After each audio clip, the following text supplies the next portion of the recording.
శ్రీ గురుభ్యో నమ.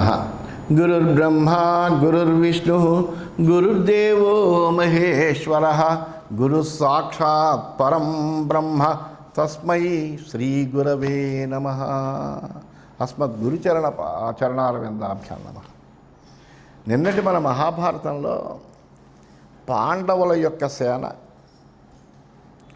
ధార్తరాష్ట్రుల యొక్క సేన, ఈ రెండూ కూడా సేనా విభాగం ఎలా ఉన్నది, ఎవరెవరు ఎటువైపు చేరారు అనేటువంటి విషయాలన్నీ కూడా కూలంకషంగా తెలిసాడు. ద్రౌపదుడి చేత పంపబడ్డాడు పురోహితుడు. ఏమయ్యా, నువ్వు చాలా జాగ్రత్తగా మాట్లాడాలి వాళ్ళతోటి అని అతడికి చెప్పవలసినటువంటి సందేశాలన్నీ కూడా చెప్పి అతన్ని పంపించారు. అతడు ఈ కౌరవుల యొక్క సేనా వాహిని అంతటిని చూశాడు. ఎందుకంటే ఆ హస్తినపురమే కాదు, ఆ చుట్టుపక్కల ప్రదేశాలన్నీ కూడా సైనికులతో నిండిపోయి ఎక్కడా ఖాళీ లేదు. అక్కడే ఆ సేనంతటిని కూడా ఒకసారి దర్శించాడు. దర్శించినటువంటి వాడై ఆయన వెళ్ళాడు.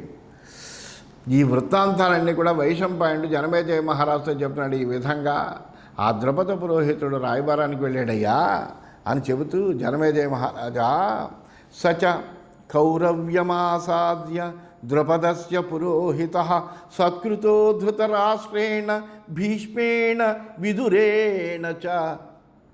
ఆ జనమేజయ మహారాజా, ద్రౌపదుడి యొక్క పురోహితుడు ఆ కురురాజుని సమీపించాడయ్యా.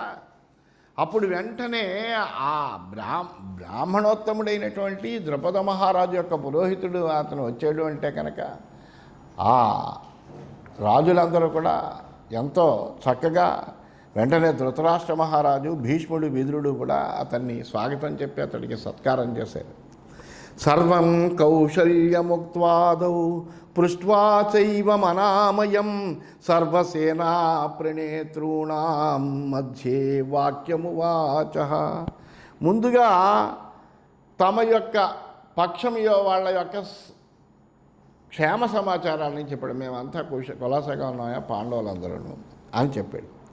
తర్వాత ధృతరాష్ట్రాదుల యొక్క క్షేమ సమాచారాన్ని అంతా అడిగాడు. మీరందరూ కులాసాగా ఉన్నారు కదా అనే విషయాన్ని. అప్పుడు ఈ సేనానాయకులందరూ అక్కడే ఉన్నారు. అటువంటి సేనానాయకులందరి సమక్షంలోనూ కూడా ద్రౌపద పురోహితుడు ద్రౌపదుడు ఏ విధంగా అయితే తెలియజేసాడో ఆ విషయాలన్నీ మనసులో ఉంచుకున్నటువంటి వాడై చక్కగా మాట్లాడగలిగినటువంటి వాడు కాబట్టి ఆయన చక్కగా ఈ విధంగా చెబుతున్నాడు. తన యొక్క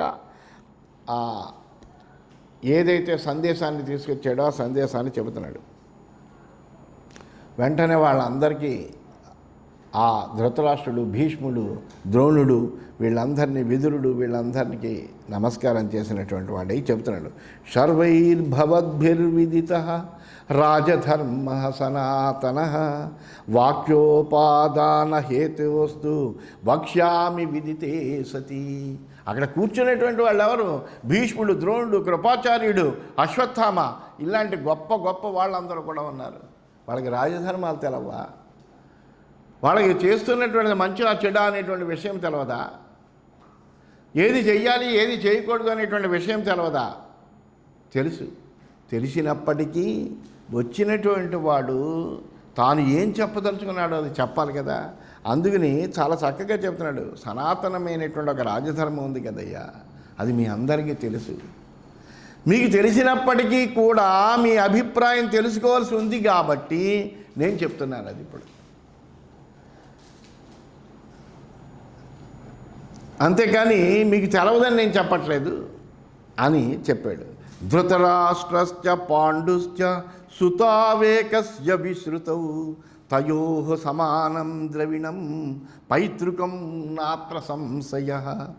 ధృతరాష్ట్రస్య ఏ పుత్రాః ప్రాప్తం తైః పైతృకం వసు పాండుపుత్రాః కథం నామ న ప్రాప్తాః పైతృకం వసు. చెప్పాడు ఆయన. ధృతరాష్ట్రుడు, పాండురాజు కూడా ఒక తండ్రి యొక్క సంతానమే. అది మీకు అందరికీ తెలిసిన విషయమే, మీకు అందరికీ అనుభవపూర్వకంగా చూసినటువంటి విషయమే. మరి పైతృకమైనటువంటి ఏదైతే ఉందో సంపద, అది ఇద్దరూ కూడా సమానంగా అనుభవించాలి. అంతేకాని ఒకళ్ళే అనుభవించడం అనేటువంటిది ఉచితం కాదు కదా. వాళ్ళిద్దరికీ సమానమైన ద్రవిణం ఇది. ఈ రాజ్యం అనేటువంటిది వాళ్ళిద్దరికీ సమానమైనటువంటిది, అందులో ఏమీ సందేహం లేదు. కానీ ధృతరాష్ట్రస్య ఏ పుత్రాః ప్రాప్తం తైః పైతృకం వసు, ఈ ధృతరాష్ట్రుడి యొక్క పుత్రులు మాత్రమే తమ తండ్రి తాతల చేత తన తాతల చేత సంపాదించబడినటువంటి ఆ రాజ్యాన్నంతటినీ కూడా వాళ్ళు ఒక్కళ్ళే అనుభవిస్తున్నారు. పాండుపుత్రాః కథం నామ న ప్రాప్తాః పైతృకం వసు. మరి ఆ పాండుపుత్రులు ఏం పాపం చేసుకున్నారు? వాళ్ళు మటుకు తమ తాతలు సంపాదించినటువంటిది ఏమీ కూడా వాళ్ళు అనుభవించట్లేదు కదయ్యా. ఇద్దరు ఒకే తండ్రి కొడుకులు అయినప్పుడు పిత్రార్జితమైనటువంటి సంపాదన మీద ఇద్దరికీ అధికారంలో సమానంగా, అందులో సందేహం ఏం లేదు కదా. కానీ ధృతరాష్ట్రుడి పుత్రులు ఆ తండ్రి సంపాదన పొందారు, పాండుకుమారులు మటుకు తమ పిత్రార్జితాన్ని పొందలేకపోతున్నారు. ఎందుకు పొందలేకపోతున్నారు? ఏవం గతే పాండవేయైః విదితం వః పురా యథా న ప్రాప్తం పైతృకం ద్రవ్యం ధృతరాష్ట్రేణ సంవృతం.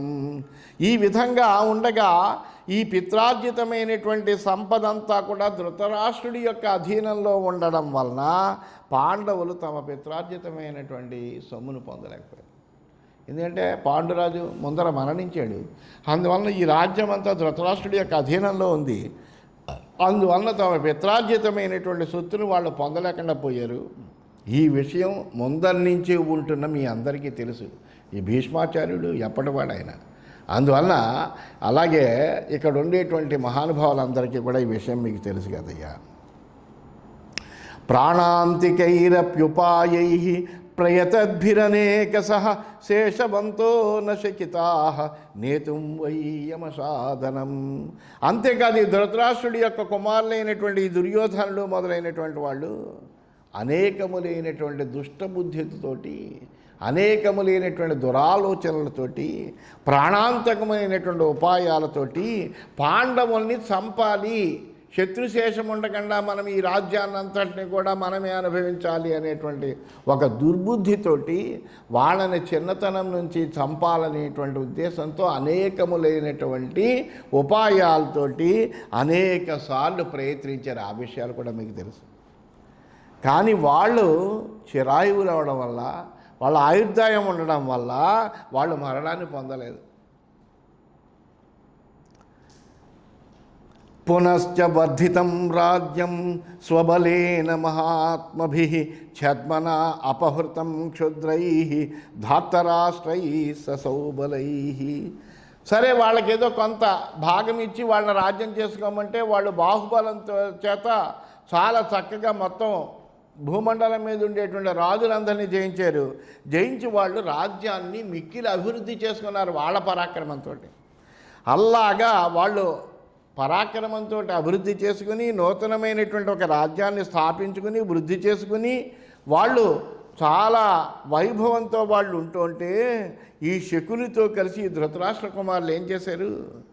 దురాలోచనతో, కపటమైనటువంటి బుద్ధితోటి, జోదమ్మంగతో దాన్ని కూడా అపహరించారు. తదప్యనుమితం కర్మ యథాయుక్తమనేన వై వాసితాశ్చ మహారణ్యే వర్షాణి హ్యత్రయోదశ. ఆ ధృతరాష్ట్రుడు ఆ జోదాన్ని కూడా అనుమతించాడు. వాళ్ళు నిర్ణయించినట్టుగా పాండవులు 13 సంవత్సరాలు వనవాసం చేశారు. అందులో 12 సంవత్సరాలు వనవాసము, 1 సంవత్సరం అజ్ఞాతవాసం కలిపి 13 సంవత్సరాలు వాళ్ళు ఆ రాజ్యాన్ని వదిలిపెట్టి బయటికి వెళ్ళిపోయారు. సభాయాం క్లేశితైః వీరైః సహ భార్యైస్తథా భృశం అరణ్యే వివిధాః క్లేశాః సంప్రాప్తాః తైః సుదారుణైః. పాపం ఆ కౌరవ సభలో భార్యతో పాటు పాండవులు అనేకములైనటువంటి కష్టాలు అనుభవించడమే కాదయ్యా, అరణ్యంలో కూడా అనేక క్లేశాలు అనుభవించారు, దారుణమైనటువంటి కష్టాలు అనుభవించారు. అయినప్పటికీ 12 సంవత్సరాలు వనవాసము, 1 సంవత్సరం అజ్ఞాతవాసము, ఏ విధంగా అయితే వాళ్ళు ధర్మబద్ధంగా, ఏ విధంగా అయితే జూదంలో పందెం వడ్డారో ఆ విధంగా వాళ్ళు ధర్మబద్ధంగా చేశారు.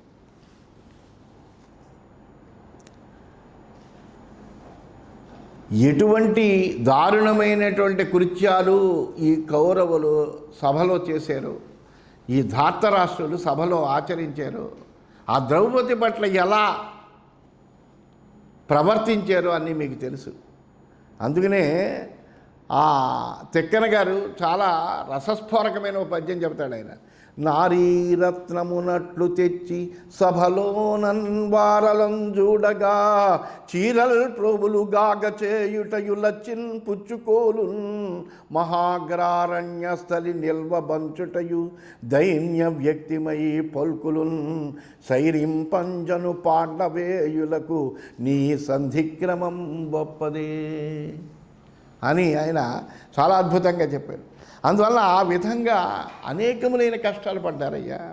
తథా విరాట నగరే యోన్యంతరగతైరివ ప్రాప్తా పరమ సంక్లేశ యథా పాపైర్మహాత్మభిః. ఆ విధంగా వీళ్ళు విరాట నగరంలో పాపం మహాత్ములైనటువంటి పాండవులు 1 సంవత్సరం అజ్ఞాతవాసం చేయడం కోసమని గర్భంలో ఉండేటువంటి శిశువు ఎన్ని క్లేశాలైతే అనుభవిస్తూ ఉంటాడో అంతటి క్లేశాలను అనుభవిస్తూ గర్భవాసం చేసినట్టుగా 1 సంవత్సరం పాటు అజ్ఞాతవాసం చేశారయ్యా. అది ఎంత దారుణం, వాళ్ళ యొక్క సహనశీలత ఎంత గొప్పదో, వాళ్ళ శాంతి కాముకత ఎంత గొప్పదో తెలుస్తుంది. అంత విధిగా చేశారు వాళ్ళు. తే సర్వం పృష్ఠత కృత్వా తత్సర్వం పూర్వకిల్బిషం సామైవ కురుభిస్సార్థం ఇచ్చంతి కురు పుంగవాహ. అయితే ఇన్ని కష్టాలు పెట్టినప్పటికీ, ఇన్ని రకాలైనటువంటి దుష్టమైనటువంటి పన్నాగాలు పన్నినప్పటికీ కూడా వీళ్ళ తప్పులన్నీ కూడా వెనక్కి నెట్టి ఆ పాండవులు ఈ కౌరవులతోటి సంధినే చేసుకుందాం అనుకుంటున్నారు. అంతేగాని యుద్ధం చెయ్యాలి అని అనుకోవట్లేదు. వీళ్ళు చేసినటువంటి తప్పులకి సంధికి వాళ్ళు రావాల్సిన పని లేదు, యుద్ధానికే రావచ్చు. కానీ వాళ్ళు సంధినే కోరుకుంటున్నారయ్యా. తేషాం చ వృత్తమాజ్ఞాయ వృత్తం దుర్యోధనస్య అనునేతుమిహార్హంతి ధార్తరాష్ట్రం సుహృజ్జనా. అందువలన ఆ పాండవుల యొక్క నడవడిక తెలుసుకోండి, ఈ దుర్యోధనుడి యొక్క ప్రవర్తనని తెలుసుకోండి, ప్రవృత్తిని తెలుసుకోండి. ఈ 2 తెలుసుకుని మీరు ఉభయపక్షాల క్షేమము ఆలోచించండి. చేసి ఆ క్షేమాన్ని కోరేటువంటి స్నేహితులు దుర్యోధనుని అనునయించాలి. అనునయించడం అనేటువంటిది చాలా మంచిది. ఎందుకంటే యుద్ధం చేయడం వల్ల ప్రాణ నష్టం అనేకంగా జరుగుతుంది. అందువలన అది ఆలోచించాలి. నహితే విగ్రహం వీరాః కుర్వంతి కురుభిః సహ అవినాశేన లోకస్య కాంక్షంతే పాండవాస్వకం. ఈ వీరులైనటువంటి పాండవులు కౌరవులతో యుద్ధం చేయరు, జన నష్టమేమీ లేకుండా తమ రాజ్యం తాము పొందాలి అని అనుకుంటున్నారు వాళ్ళ మనస్సులో. అంతేగాని వీళ్ళతో యుద్ధం చెయ్యాలి అని వాళ్ళు అనుకోవట్లేదు. అందువలన ఈ విషయాలన్నీ పెద్దలైన మీరు అందరూ ఆలోచించండి. యశ్చాపి ధార్తరాష్ట్రస్య హేతుస్యాద్విగ్రహం ప్రతి సచ హేతుర్నమంతవ్యః బలీయాంసస్తథాహితే. అయితే దుర్యోధనుడు యుద్ధం చేయాలని అనుకుంటున్నాడు. అందువల్ల ఏ కారణంతో దుర్యోధనుడు యుద్ధం చెయ్యాలనుకుంటున్నాడో దాన్ని నిజమైనటువంటి కారణంగా మీరు భావించకండి. ఎందుకంటే మనకు ఎక్కువ బలం ఉన్నది, వాళ్ళని చంపేయగలము, వాళ్ళందరినీ ఆ సైన్యాన్ని సంహరించగలము, పాండవుల్ని నిర్మూలించేయగలము అని దుర్యోధనుడు అనుకుంటున్నాడు. దాన్ని నిజంగా మీరు భావన చేయకండి. ఎందుకంటే ఈ పాండవులు కౌరవుల కంటే ఎప్పుడూ బలవంతులే, అందులో ఏ విధమైనటువంటి సందేహము లేదు.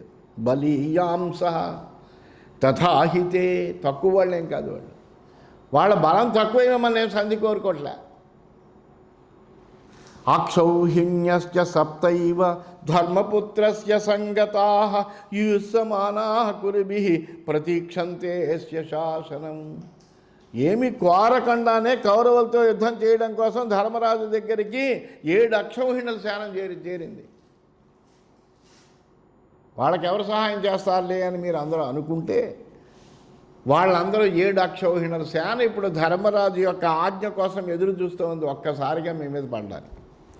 అపరే పురుషవ్యాఘ్రాః సహస్రాక్షౌహిణీ సమాః సాత్యకిర్భీమసేనశ్చాయయౌ చ సుమాబలో.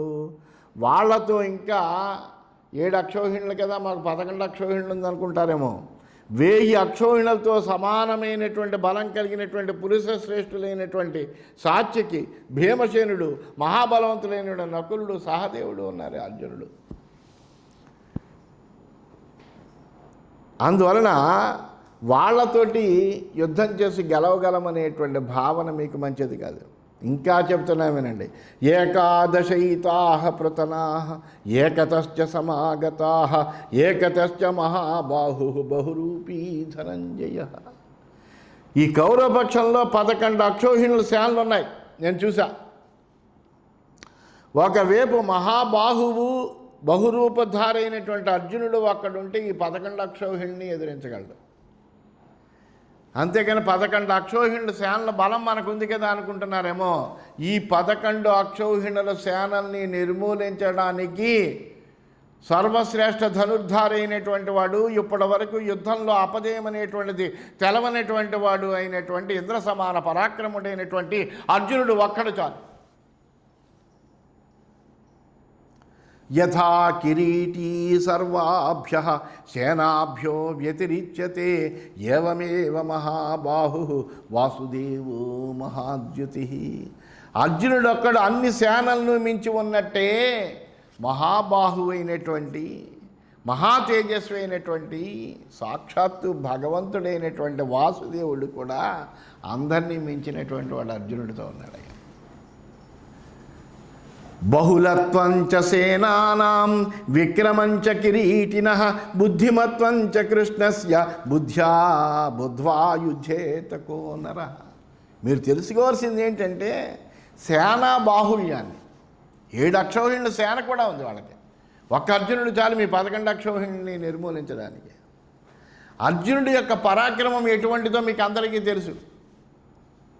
ముఖ్యంగా ఈ దుర్యోధనాదులకి ఇంకా బాగా తెలుసు. అందువల్ల అర్జునుడి యొక్క పరాక్రమాన్ని అన్నిటికీ మించి వాళ్ళ పక్షాన భగవత్స్వరూపుడైనటువంటి పరమాత్మ అయినటువంటి శ్రీకృష్ణుడు ఉన్నాడు. ఆ శ్రీకృష్ణుడి యొక్క బుద్ధి వైభవం, తెలివితేటల్ని తెలుసుకుని బుద్ధి ఉన్నటువంటి వాడు ఎవడు కూడా యుద్ధం చేయాలని అనుకోడయ్యా. ఎవరు యుద్ధం చేయడానికి ముందరికి రాగలరు? తే భవంతో యథా ధర్మం యథా సమయమేవ చ ప్రయచ్చంతు ప్రదాతవ్యం ఆవక్కాలో అత్యగాదయం. అందువలన మీరందరూ పెద్దవాళ్ళు కాబట్టి మీ ధర్మాన్ని అనుసరించి, మునుపు చేసినటువంటి ప్రతిజ్ఞలను అనుసరించి పాండవులకు ఇవ్వదగినటువంటి రాజ్యభాగాన్ని ఇవ్వండి. ఇంకా మీకు సమయం మించిపోలేదు. ఎందుకంటే సంధి చేత మీరు కనుక వాళ్ళ రాజ్యభాగం వాళ్ళకి ఇచ్చేస్తే వాళ్ళు మీతో యుద్ధం చెయ్యరు. అందువలన మీ ప్రాణాలను మీరు రక్షించుకున్నటువంటి వాళ్ళు అవుతారు. అందువలన సమయమేమీ మించిపోలేదు కాబట్టి మీరు తప్పనిసరిగా ఆలోచన చేయండి అన్నాడు. అసలు మా వక్కాలో అత్యగాదయం అంటే చాలా అద్భుతమైనటువంటి ప్రయోగం చేశారు వ్యాసులు వారు. ఇక్కడ మీకు సమయం మించిపోలేదు అని ఒక అర్థం. కాలహ అంటే కృతాంతః, యముడు అని అర్థం. అసలు ఆ యముడు ఎవరయ్యా? అర్జున రూపంలో ఉన్నాడు అక్కడ. అందువలన ఆ యముడు మిమ్మల్ని ఆక్రమింపకుండాడు గాక అని కూడా అర్థం. అంటే మీ ప్రాణాలు పోకుండా మీరు కాపాడుకోండి అయ్యా, ఇంకా సమయం మించిపోలేదు, అందువల్ల ఆలోచించండి అంటూ చాలా అద్భుతమైనటువంటి మాటలతోటి ఏమీ తడబాటు లేకుండా చాలా చక్కగా ద్రౌపద పురోహితుడు ఆ విధంగా చెప్పాడు. ఇది శ్రీమన్మహాభారతే ఉద్యోగపర్మణి సంజయయాన పర్మణి పురోహితయానే వింశోధ్యాయః. ఈ విధంగా శ్రీమన్ మహాభారతంలో ఉద్యోగ పర్వంలో సంజయయాన పర్వం అనే ఉపపర్వంలో పురోహితయానం అనేటువంటి 20వ అధ్యాయం పూర్తయిందని తెలియజేస్తూ స్వస్తి.